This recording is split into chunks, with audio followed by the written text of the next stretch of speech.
À l'ordre du jour ce soir, violence sexuelle, faut-il être puissante pour être entendue? L'enquête dans Mediapart de Marine Turki sur les violences sexuelles dans le cinéma français et l'entretien exceptionnel qu'a donné lundi soir en vidéo l'actrice Adèle Haenel, toujours à Mediapart, ont bouleversé celles et ceux qui s'étonnaient de ce que la France n'ait pas été davantage transformée par la vague du mouvement MeToo. Dans cet article, Adèle Haenel expliquait que si elle pouvait parler aujourd'hui, c'est parce qu'elle se sentait puissante socialement. Sa parole peut donc porter plus loin et avoir plus d'effet pour faire changer la société face aux violences sexuelles. C'est ce dont nous allons discuter pendant 40 minutes avec Marine Turki, journaliste à Mediapart, Océane Perrona, maîtresse de conférences en sociologie à l'université d'Aix-Marseille, chercheuse au LAMES.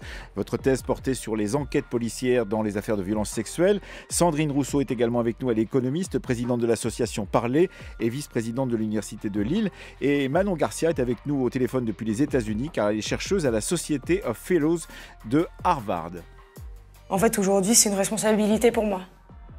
Parce que je suis en mesure de le faire, parce que voilà, je travaille suffisamment, j'ai des projets dans la vie, j'ai un confort matériel, j'ai, je sais pas, des alliances qui font que je suis pas dans la même précarité que la plupart des gens à qui ça arrive. Et je voulais juste le faire, en fait, si vous voulez, c'est même pas... C'est pour leur parler à elles et à eux, en fait. Pour dire qu'ils sont pas tout seuls, quoi. Voilà, c'est ce que disait lundi soir à Mediapart dans un live, comme on dit en journalisme, tout à fait touchant, émouvant et très fort. Ce que disait l'actrice Adèle Haenel, justement, de son rôle, pourquoi elle parlait, elle, et pourquoi, d'une certaine façon, il fallait qu'elle porte cette parole pour d'autres qui n'avaient pas la parole. Marine Turki, vous êtes avec nous depuis le siège de Mediapart à Paris. Bonsoir. Bonsoir. J'imagine que ce sur quoi vous avez enquêté a provoqué une sorte de tempête et peut-être même une tempête de déclarations. C'est-à-dire, il est possible qu'aujourd'hui, après la sidération de ce témoignage d'Adèle Haenel, eh bien, beaucoup de femmes puissent porter leur parole parce qu'elle a ouvert quelque chose. Ce que je peux vous dire, en tout cas, c'est que depuis cet article de dimanche soir, on reçoit un très, très grand nombre de réactions par mail sur les réseaux sociaux, enfin beaucoup de réactions adressées à Mediapart et beaucoup de femmes et d'hommes victimes de violences sexuelles qui témoignent, et pas seulement dans le cinéma, mais plus largement dans tous les secteurs professionnels, dans tous les secteurs de la société. C'est quelque chose que je n'ai jamais vu, moi, après un article que j'ai pu publier sur les violences sexuelles. Et pourtant, vous en publiez depuis un certain temps. C'est votre domaine. Après avoir travaillé sur le Front National à Mediapart, vous vous êtes attaché justement à sortir cette parole, à sortir des enquêtes sur cette question des violences sexuelles, en particulier dans le cinéma. Mais ce témoignage d'Adèle Haenel, pourquoi est-il différent de ceux que vous avez recueillis et peut-être transcrits dans vos propres articles, Marine Turki? Il y a plusieurs éléments. Il y a déjà la force de son témoignage qui est extrêmement précis, documenté, circonstancié. Et puis il y a aussi la force des autres témoignages dans l'enquête. C'est-à-dire qu'il y a beaucoup de personnes qui parlent de manière très ouverte dans cette enquête. J'ai sollicité 36 personnes. Il y en a 23 qui sont citées dans l'article. Tout le monde parle à visage découvert. Et ça, c'est la première fois aujourd'hui que nous, on a ça. Je crois que c'est la première fois tout court qu'il y a ça parce que souvent, il y a des témoignages qui sont anonymes. Là, tout le monde parle ouvertement. Donc, c'est déjà un premier signal. Et puis surtout, il y a des documents. C'est pas tous les jours qu'on a effectivement des documents dans ces affaires. En tout cas, moi, je défends que ce ne sont pas des paroles contre paroles, comme on le dit souvent dans ces affaires de violences sexuelles. On peut, nous, dans nos enquêtes journalistiques, amener un certain nombre d'éléments qui peuvent confirmer des éléments du témoignage de la victime ou qui peuvent le contextualiser ou le renforcer. Et je crois qu'aujourd'hui, c'est ce qu'on a. On a notamment les aveux qu'aurait fait Christophe Ruggia lui-même, le réalisateur, à une de ses ex-compagnes sur une scène qui est décrite justement avec Adèle Haenel. Tout ça, c'est dans l'article. Je pense aussi que ça participe de la force de tout cela. Après, il y a évidemment la force d'Adèle Haenel elle-même qui a une parole qui est bien au-delà de son cas. Alors, les aveux, effectivement, qui sont contestés par Christophe Ruggia, puisqu'il vous a adressé un droit de réponse avec son avocat. Il considère effectivement que à la fois la parole d'Adèle Haenel a été trop loin et qu'elle ne correspond pas à la réalité de ce qu'il a vécu. Il faut le mentionner effectivement dans une affaire comme celle-ci. Tout à fait, mais il reconnaît une emprise. Je ne sais pas si vous avez remarqué dans cette longue lettre, il reconnaît cette fois-ci, il ne l'avait pas fait dans la lettre qu'il nous a adressée la semaine dernière, il reconnaît une emprise et une erreur. et il lui demande de lui pardonner, mais effectivement, il conteste les attouchements et le harcèlement sexuel. Cela fait partie, vous dites qu'une sorte de boîte de Pandore a été ouverte par votre enquête et par ce témoignage d'Adèle Haenel. Est-ce que vous pensez que d'un seul coup, puisqu'on dit c'est peut-être un deuxième temps du mouvement MeToo, mais on est un peu étonné, on se demande même s'il y a eu un premier temps du mouvement MeToo en France en tous les cas. Alors, ce que m'ont dit beaucoup de gens dans l'autre enquête qu'on a publiée dimanche sur les violences sexuelles dans le cinéma, j'ai interrogé un grand nombre de producteurs, productrices, réalisateurs, directeurs de casting, comédiens. Ce que tout le monde me dit, c'est que MeToo en France a été très taiseux par rapport aux États-Unis il y a 2 ans, et que tous les gens dans mon enquête se sont un petit peu m'ont parlé quand même d'une omerta qui persistait dans le cinéma sur les violences sexuelles et sexistes, la difficulté d'alerter quand il y a des problèmes sur les plateaux, la difficulté aussi d'être entendu, parce que c'est surtout ça qui doit se libérer en France, c'est l'écoute et non pas la parole, puisque ça fait des années que les femmes et les hommes qui sont victimes de violences sexuelles parlent, simplement la société ne les entend pas toujours, et c'est ce que montre aussi mon enquête sur Adèle Haenel. C'est-à-dire qu'en fait, elle a parlé déjà depuis longtemps, pas publiquement, mais à plusieurs personnes, et puis il y avait des alertes aussi qui étaient lancées déjà sur le tournage de l'époque, Les Diables, réalisé par Christophe Rougia. Donc, si vous voulez, c'est tout ça qu'il faut entendre aujourd'hui. Je pense qu'il est trop tôt pour voir la portée de ce témoignage et de tout cela, parce qu'on est à quelques jours, mais je pense qu'en tout cas, c'est un témoignage qui fera date, parce qu'il n'a pas seulement parlé d'Adèle Haenel et de Christophe Rougia, il a parlé bien plus largement. Voilà, ce qu'elle dit, elle, c'est que pour que ça s'arrête, il faut parler, et c'est ce qu'elle a souhaité faire aujourd'hui. Oui, d'ailleurs, demain, les matins de France Culture seront consacrés à ce témoignage d'Adèle Haenel et ce que cela peut dire du cinéma français, avec entre autres Julie Gaillet, Valence Borgia et Antoine Guillot. Sandrine Rousseau, vous êtes avec nous, vous avez écrit un livre qui s'appelle Parler, et vous avez aussi créé une association qui croît à très grande vitesse sur le territoire français, qui s'appelle Parler, et qui s'intéresse justement au recueil de témoignages de femmes et d'hommes d'ailleurs qui ont vécu des violences sexuelles. Oui, bonsoir. Bonsoir. Une des choses que je remarque dans le témoignage d'Adèle Haenel, et surtout dans la manière dont on reprend ce témoignage, c'est qu'on a moins affaire à du conditionnel, ce que nous, quand on est sorti sur l'affaire Baupin, par Mediapart aussi d'ailleurs, et je remercie ce journal de ne rien lâcher sur cette question. Mais il faut rappeler effectivement que vous étiez donc une des actrices de cette affaire de Denis Baupin, donc il y a c'était il y a un peu plus de 2 ans. Ouais. Et quand nous on est sortis, toute la presse reprenait avec du conditionnel, c'est-à-dire elle serait victime. Et là, je constate que d'Adèle Haenel, on ne dit plus ça. Et à chaque fois que on élimine dans les éléments de langage des éléments qui mettent une suspicion sur les faits, on progresse dans la considération et dans la reconnaissance des violences sexuelles. Donc là, bravo et merci à Adèle Haenel. Et puis, elle dit aussi qu'elle est là pour, entre guillemets, protéger ses sœurs. C'est, comment dire, la condition même de la parole, là, dans ma situation. Parce qu'il ne s'agit pas de lynchage, en fait, hein. Mais si on regarde les choses, quand les filles qui portent plainte ou qui dénoncent des faits sont moins connues, on dit « Ah, elle voulait du travail » ou « Elle a bien cherché, elle monte pour se faire mousser, etc. » On dénigre leurs paroles. Quelle violence! Je veux dire, moi, là, aujourd'hui, je sais ce que c'est de venir... Moi, j'ai rien à gagner, là, ce soir, en fait. Si ce n'est le fait de dire que je crois dans les humains. Je ne sais pas comment dire, c'est aussi con que ça. Je crois dans l'humanité, je crois dans le réveil possible. Et c'est pour ça que je parle. Je ne parle pas parce que j'ai un intérêt de carrière derrière. Je parle juste par humanisme, en fait. Donc c'est pour dire que la parole des victimes, quand elles sont encore des victimes, est considérée, méprisée. Et c'est pour ça que moi, je parle. Et je suis, quelque part, désolée pour Christophe Rougia, que ça lui tombe dessus.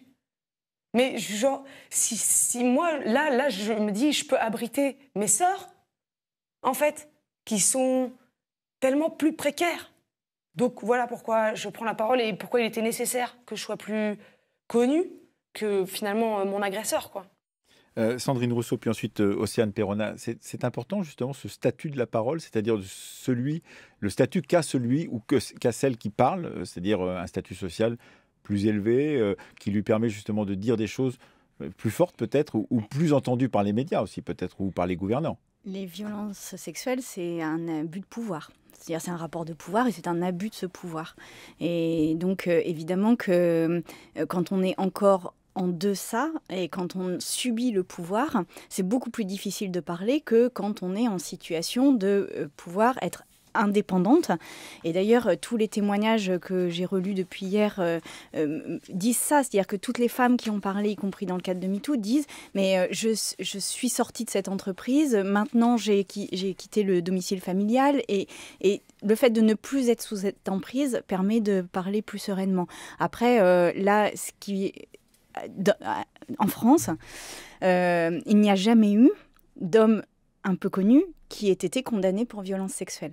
Finalement, le seul qui a subi une condamnation, c'est Denis Baupin pour procédure abusive, mais pas pour les faits pour lesquels on avait parlé. Et donc, on a quand même un sujet en France autour des personnes célèbres, reconnues, de pouvoir, qui n'arrivent pas, enfin la justice n'arrive pas à les faire comparaître dans un tribunal pour qu'ils rendent compte de ce qu'ils ont fait. Et donc, je pense que là, quelque part, quelque chose est en train de basculer de ce point de vue-là, c'est-à-dire qu'on n'est pas parole contre parole, on n'est pas parole d'un puissant contre parole d'une personne en fragilité parce que souffrante, on reprend le pouvoir face à ces personnes qui sont des auteurs de violences sexuelles. Océane Perrona, vous êtes avec nous depuis les studios de France Bleu Provence à Aix-Marseille. Vous êtes maîtresse de conférences en sociologie et votre thèse portait sur les enquêtes policières sur les affaires de violences sexuelles. On sait par les excellentes statistiques qui nous sont fournies généralement par des très bons centres de recherche autour du ministère de la Justice en particulier, que effectivement, par exemple, les victimes ne se déplacent pas, pensant souvent, disent-elles, que cela n'aurait servi à rien, que ensuite, une fois que l'on se déplace, eh bien, on n'est pas forcément très bien accueilli dans les centres de police où on doit recueillir votre plainte. Et tout cela fait partie, effectivement, du long chemin que l'on doit parcourir lorsqu'on a été victime de violences sexuelles et qu'il faut faire reconnaître à la société, par ces institutions, ces questions-là, Océane Perrona. Oui. Effectivement, alors moi je ne vais pas pouvoir vous parler de l'accueil parce que moi j'ai travaillé sur les services de police qui sont des services spécialisés, donc je vais parler de ce qui arrive une fois que vous avez franchi la première étape de l'accueil en commissariat, mais en fait même une fois que vous avez franchi la porte des services spécialisés, la procédure judiciaire reste une procédure éprouvante. Elle peut s'apparenter parfois à une mise à l'épreuve émotionnelle des victimes, puisque on va vous demander de vous montrer docile face à toutes les demandes des enquêteurs. Vous devez vous montrer transparente, donc répondre à toutes leurs questions qui peuvent parfois paraître très intrusives, même quand elles sont justifiées dans le cadre de l'enquête. Vous allez être ensuite confronté à la personne que vous accusez, et ça aussi c'est une épreuve, et c'est d'autant plus le cas de la confrontation, c'est d'autant plus une épreuve que les policiers et les magistrats que j'ai rencontrés expliquent que c'est rarement un acte d'enquête qui va faire basculer l'issue d'une affaire. C'est rarement un acte d'enquête qui fait basculer l'issue d'une affaire, et en même temps, refuser une confrontation avec son agresseur, eh bien, c'est quelque chose qui peut être interprété en défaveur de la plaignante. Et puis, et puis les enquêtes durent en général 24 mois en moyenne, dit-on en France, c'est cela à peu près ? Oui, le délai, le temps d'une enquête dure très long, entre les enquêtes de flagrance, puis les enquêtes préliminaires, puis ensuite le temps d'instruction. Vous allez passer plusieurs années avant que votre affaire arrive au tribunal, si jamais elle arrive au tribunal.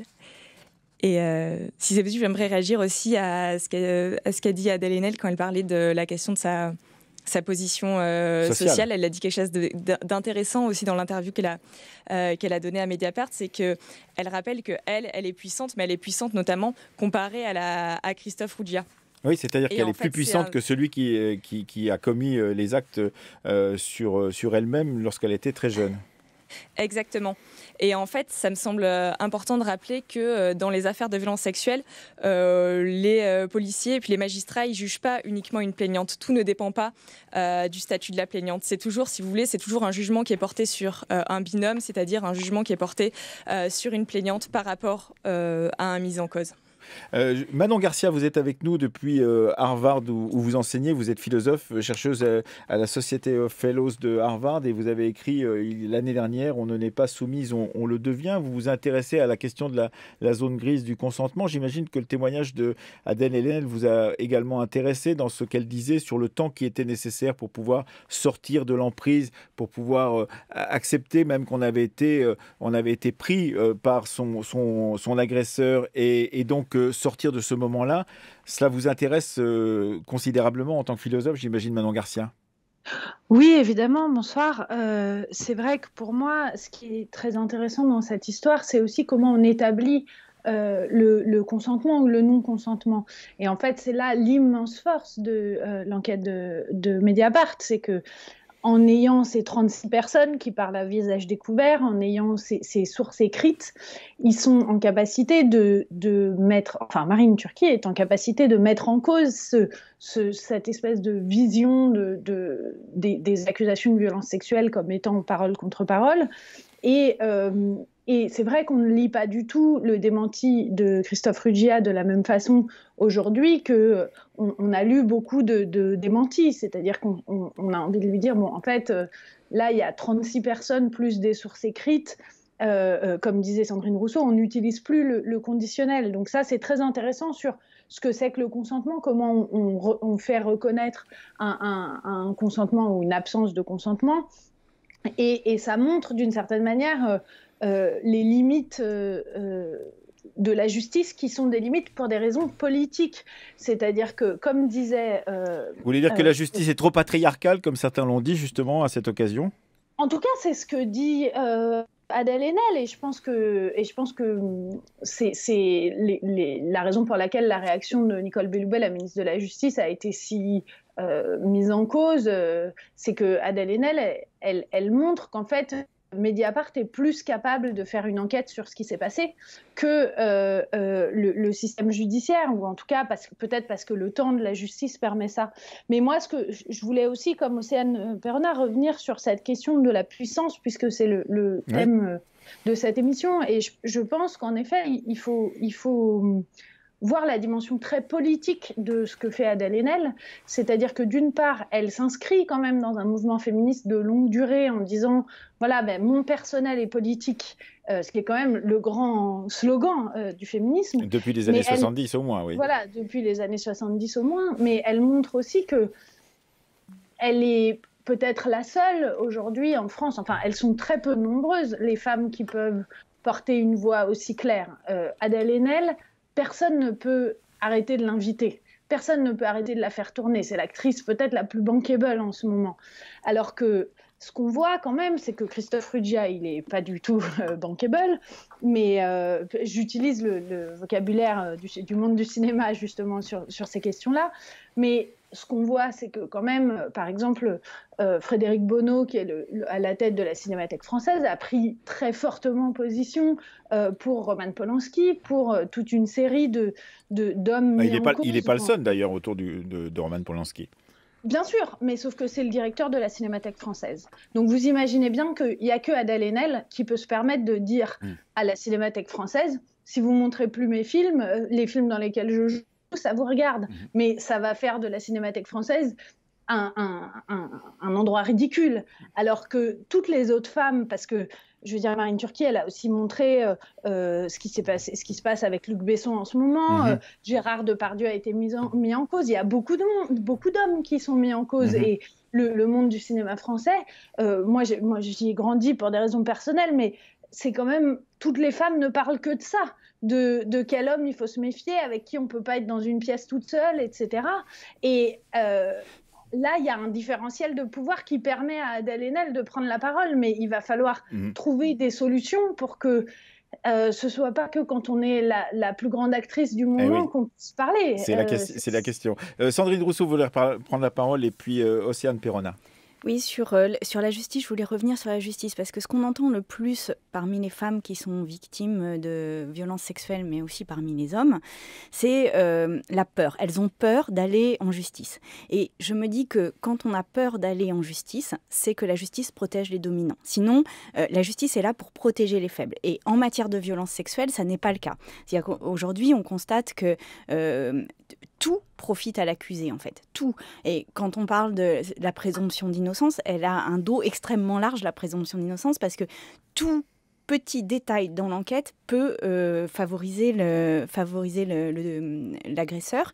Et par ailleurs, les enquêtes ne sont pas menées. Et c'est en ça que le travail de Mediapart est très fort. C'est qu'il a permis de montrer que dans des violences sexuelles, même quand ça ne s'est pas passé sous des caméras de surveillance ou en présence de témoins, eh bien, il y a tout un tas de preuves qu'on qualifie de preuves indirectes qui peuvent être collectées pour prouver les faits, même quand on n'a pas assisté aux faits ou quand on n'a pas les preuves factuelles de ces faits. Et ça, c'est vraiment très important en matière de justice. Je pense que parmi les évolutions que doit faire la justice sur les violences sexuelles, il y a ça, il y a cette collecte de preuves indirectes, et puis il y a aussi la définition du consentement, puisque en France, la loi dit que les femmes sont a priori consentantes et qu'il faut donc vérifier qu'elles n'étaient pas consentantes par l'emprise, la menace ou la violence.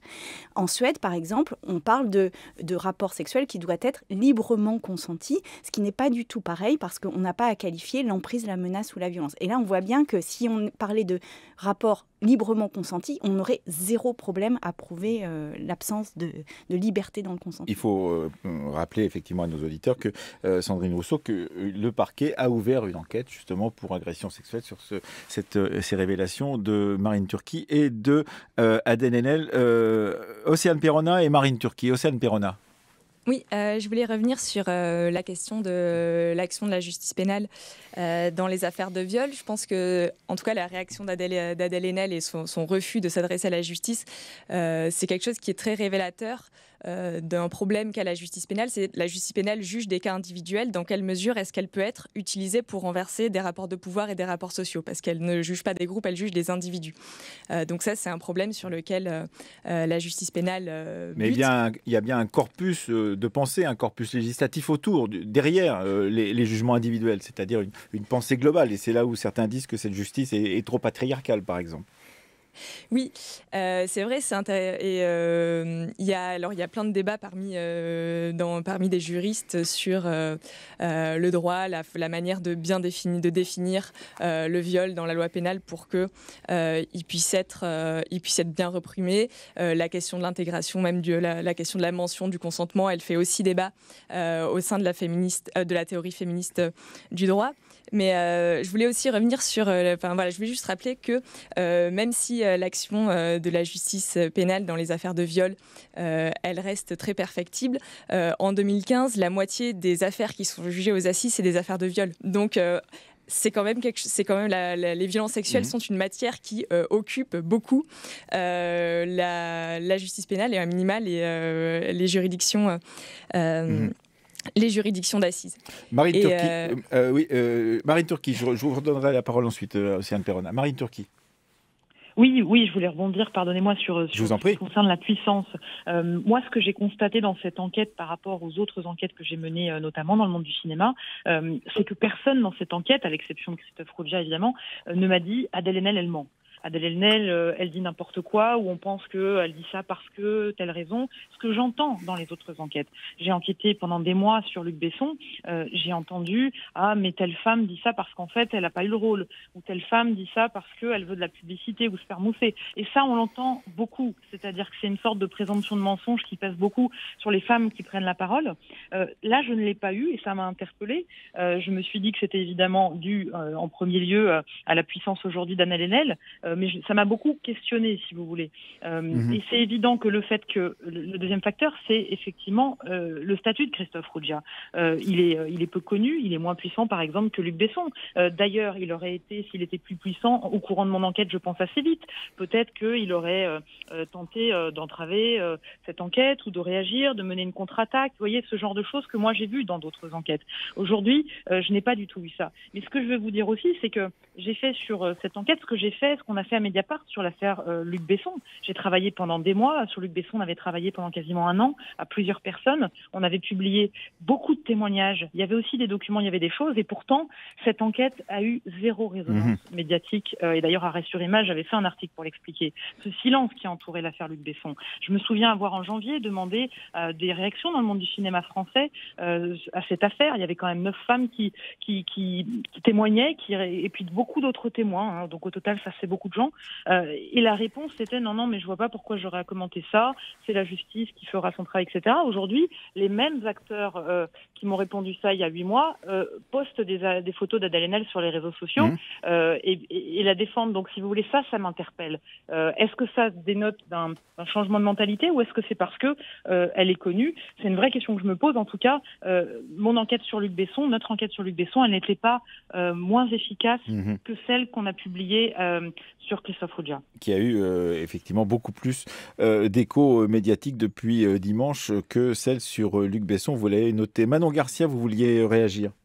Oui, je voulais dire 2 choses. Premièrement, moi, je ne pense pas du tout qu'il y ait une fatalité quant au fait que la justice pénale puisse ou non prendre en charge ces questions-là. Je pense que simplement, c'est une question politique avant d'être une question juridique.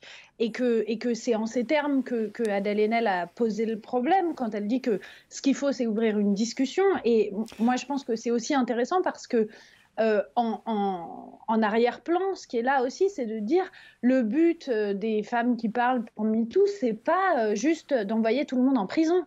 En fait, parce qu'on a cette espèce d'idée que du coup, il faudrait que tous les accusés de viol aillent en prison. Et il y a beaucoup de gens qui questionnent ça dans la théorie féministe contemporaine, qui est de dire comment on fait pour poser cette question des violences sexuelles et lutter contre les violences sexuelles sans penser qu'il faut envoyer tout le monde en prison.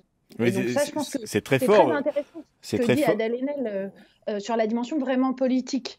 Et la deuxième question, c'est que je pense qu'un élément pour comprendre aussi la façon dont la parole d'Adèle Haenel n'est pas remise en cause et dont on parle très peu, et je trouve ça très étonnant, c'est qu'Adèle Haenel, elle est quand même lesbienne, et tout le monde le sait.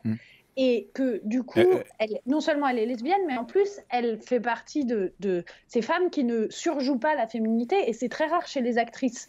Et donc, on a moins cette idée, comme tout le monde sait qu'elle est lesbienne, comme elle ne joue pas la femme-enfant, et qu'on a l'impression qu'elle n'a pas besoin de ça pour se vendre, on voit en fait en arrière-plan les stéréotypes de genre qui jouent. Elle n'est pas la femme typique, elle n'est pas la femme actrice typique. Donc on ne se dit pas...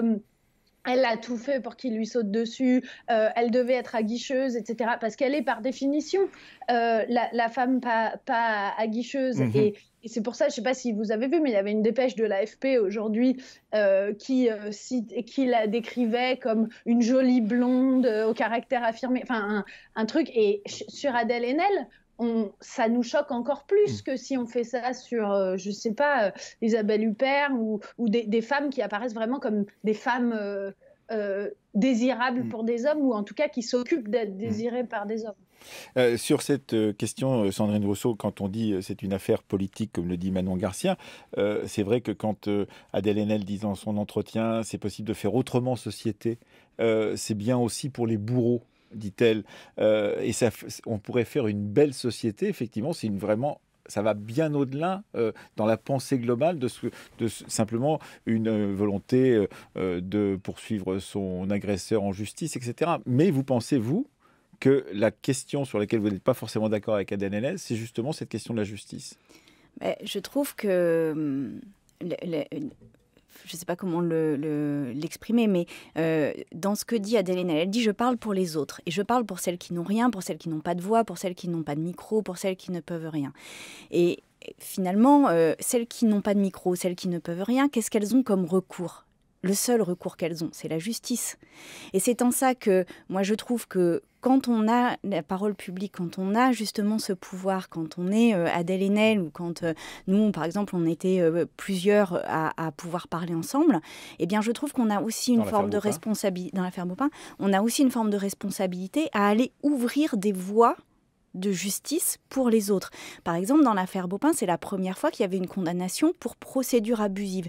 Ça fait jurisprudence. C'est-à-dire que maintenant, ça va être utilisé pour d'autres violeurs qui voudraient, ou d'autres agresseurs qui voudraient déposer plainte en diffamation. Eh bien, ils savent qu'ils risquent une condamnation en procédure abusive.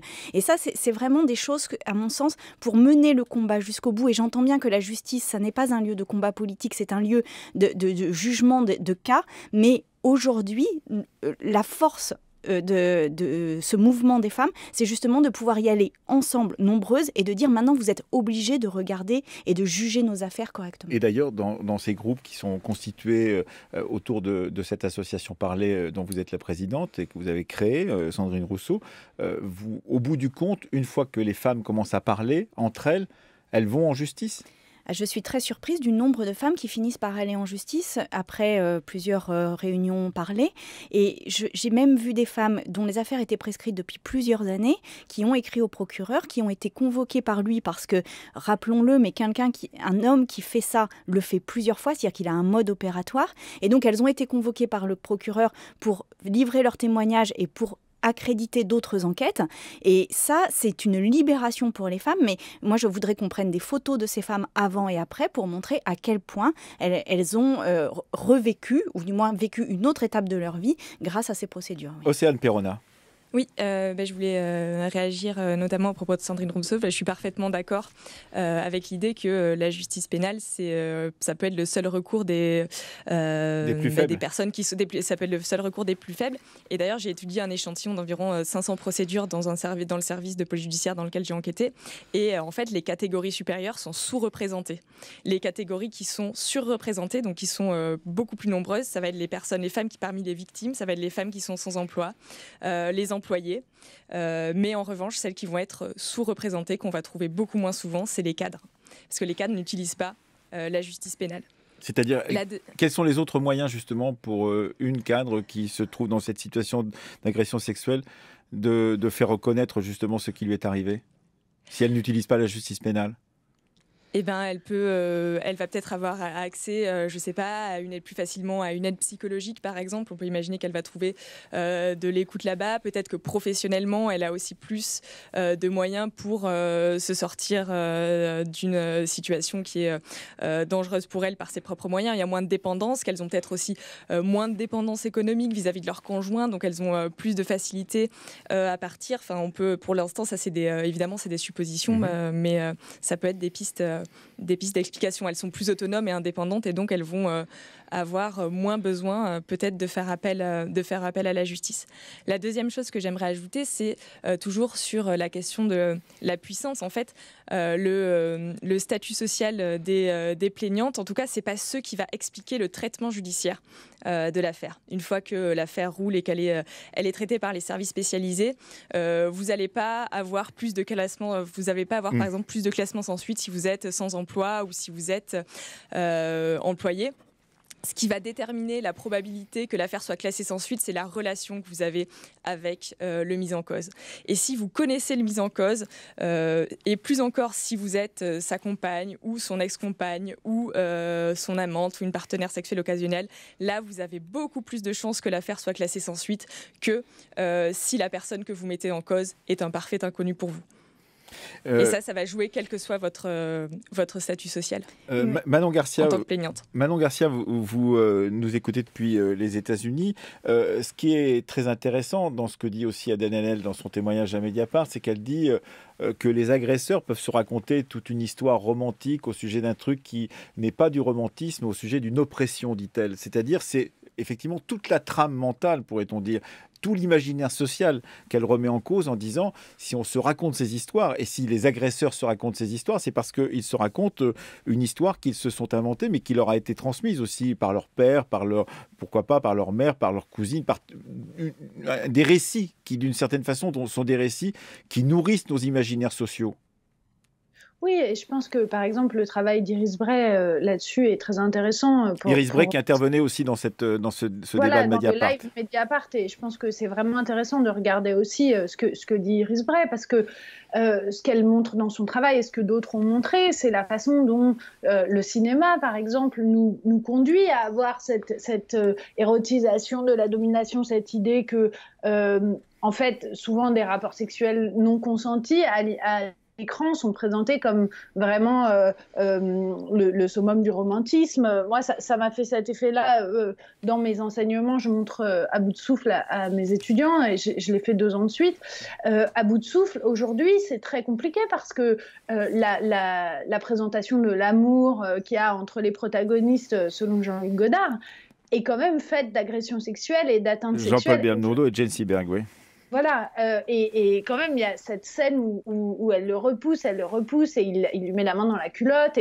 Et c'est quand même ça qu'on nous a montré comme étant l'amour avec un grand A. Voilà, vraiment le cool du cool, quand même, à bout de souffle. C'était Belmondo, c'est vraiment le mec qui représente quelque chose de très fort et là-dessus. Et ensuite, Hollywood a une responsabilité incroyable. Voilà, toutes ces scènes de femmes qui sont plaquées contre un mur, qui se débattent et qui finalement tombent follement amoureuses ou ont l'air follement éprises de cet homme-là. Et ça, je pense que Adèle Haenel, elle le dit. Excusez-moi, on arrive au terme de l'émission. Je voudrais donner la parole encore un tout petit peu aux autres intervenantes. Excusez-moi, Manon Garcia. Sandrine Rousseau, brièvement. Alors, il y a quand même des chercheurs, notamment Mathilde Ben-Bouriche, qui est par exemple à l'Université de Lille, qui montrent que les agresseurs et les violeurs, au moment où ils violent et au moment où ils agressent, ils savent exactement, et exactement comme toute la population des autres hommes, déterminer les signes de non-consentement. C'est-à-dire qu'en fait, il n'y a pas de trouble dans le fait que la personne n'est pas consentante en face. Ils savent exactement interpréter le fait que cette personne n'est pas consentante. Donc, ils choisissent délibérément de passer outre ce consentement. Donc, certes, on a un imaginaire qui est, à mon avis, un écran de fumée pour masquer les violences sexuelles. Mais ceux qui commettent les violences sexuelles, je ne crois pas un instant qu'ils le fassent sans avoir une conscience aiguë de ce qu'ils sont en train de faire. Marine Turki, brièvement.